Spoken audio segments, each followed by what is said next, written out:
Peggy 3. I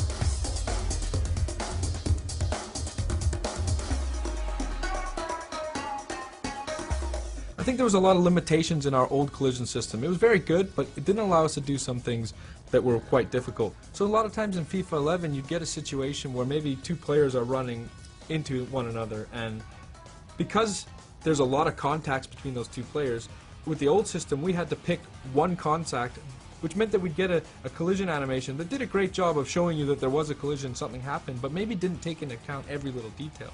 With this year's engine, what you see is when those two players come together, we're resolving for every single collision that happens, and we're really able to preserve the momentum a lot better in the interactions between players.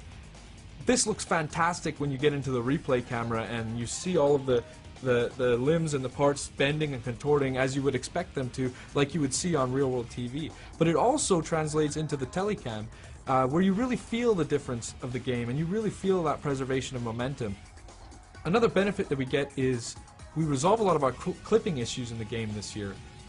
In last year's system we didn't actually account for arm collisions at all, and you couldn't really tell in the telecam, but if you went into replay you would notice that arms could sometimes clip through a shoulder or clip through a back of your opponents. Well, this year we're resolving every single collision on every single limb of the players when they interact, and the results are quite astounding.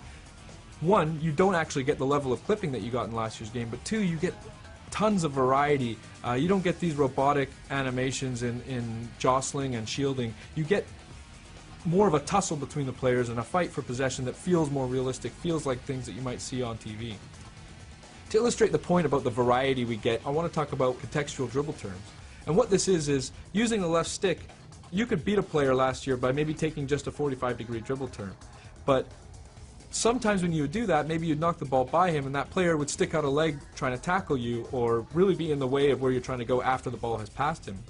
So when you add this year's engine on top of the contextual dribble turns, what you get is realistic behaviors, realistic things that you would see on television happening in the game. Like, for instance, a player knocking the ball by a defender, he sticks out a leg to tackle and the dribbler tries to jump out of the way, but he gets caught and he goes down. But the way he's trying to jump out of the tackle and the way that his legs bend because he's been caught, it creates another level of variety that we just wouldn't have had in the game last year. Further to that, what you can see now is sometimes a dribbler will knock the ball by a defender using one of these dribble turns, jump out of the way and gets caught, but just slightly, so he takes a small knock. And what you get is a little bit more of resilience from the player to take those small knocks and able to continue on and go after the ball.